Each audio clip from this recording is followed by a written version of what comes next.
চলে যাওয়া যাক এই রাজ্যের কিছু খবরের দিকে এবং আজকে সবথেকে গুরুত্বপূর্ণ যে খবর যে নবান্ন বাস স্ট্যান্ডের সামনে ডিএ আন্দোলনকারীরা আন্দোলন করতে পারবেন। নবান্ন বাস স্ট্যান্ডের সামনেই হবে আন্দোলন। শুক্রবার থেকে রবিবার অবধি ধর্ণা, শর্ত সাপেক্ষে অনুমতি দিল হাইকোর্ট।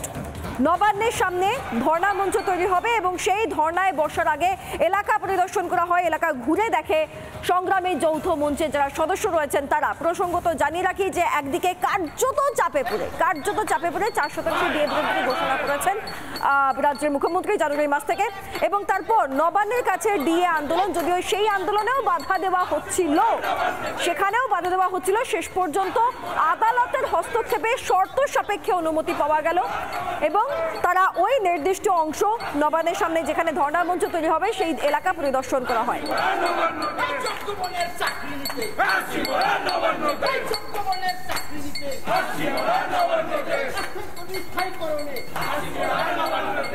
এই মুহূর্তে আমাদের সঙ্গে রয়েছেন আমাদের প্রতিনিধি পিঙ্কি অধিকারী। পিঙ্কি, আজকে অনেকগুলো ঘটনা একসঙ্গে ঘটে গেছে।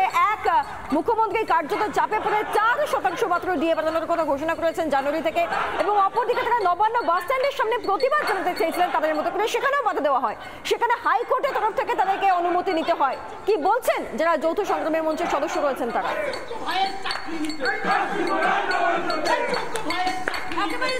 পুলিশের তরফে অনুমতি মেলেনি, এবার হাইকোর্ট থেকে অনুমতি নিয়ে আগামীকাল থেকে ধর্নায় বসতে চলেছেন নবান্নের অদূরে নবান্ন বাস স্ট্যান্ডে। তারা ধর্নায় বসতে চলেছেন কোথায়?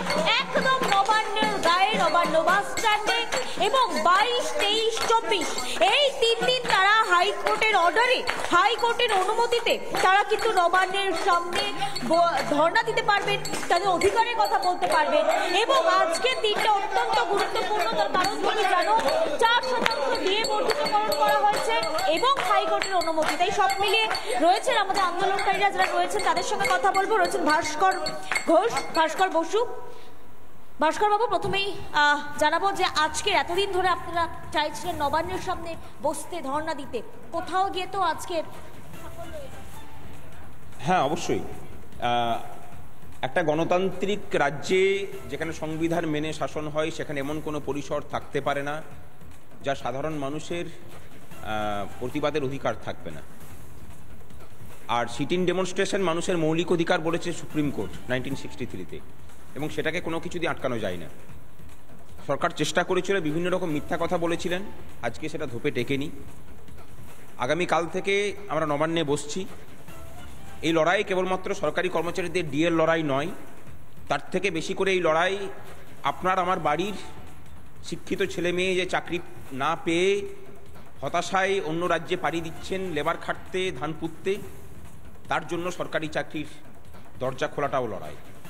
এই লড়াই সেই অস্থায়ী কর্মচারীদের ভাই বোনের জন্য যাদের দিনান্তে নুনান্তে পান্তা ফুরিয়ে যায়। এই লড়াই তাদের স্থায়ীকরণের জন্য। এই লড়াই স্কুলে স্কুলে নতুন শিক্ষক দিয়ে যোগ্য ছেলেমেয়েরা যাতে মানব সম্পদ তৈরি হতে পারে বাংলার। এই লড়াই মুমূর্ষ বাংলার সাধারণ নাগরিকদের যাতে সুচিকিৎসার ব্যবস্থা হয় যোগ্য ডাক্তার এবং নার্সের কাছে প্রত্যেকটা সরকারি হসপিটালে, তার জন্য লড়াই।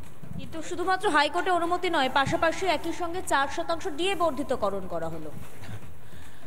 মানে একজন মুখ্যমন্ত্রী যখন তার কর্মচারীদেরকে তার পোষা ভৃত্য বলে ভাবেন তখন এরকম করে ছুঁড়ে ছুঁড়ে দেওয়ার একটা ব্যাপার থাকে। বাকি আছে 40%, সেখানে 4% দিচ্ছেন, এবং পাশ থেকে মুখ্য সচিব বলছেন, মুখ্য সচিব এখান থেকে স্বীকৃতি দিচ্ছেন যে হ্যাঁ এই 4% দেওয়ার পর 135% হলো।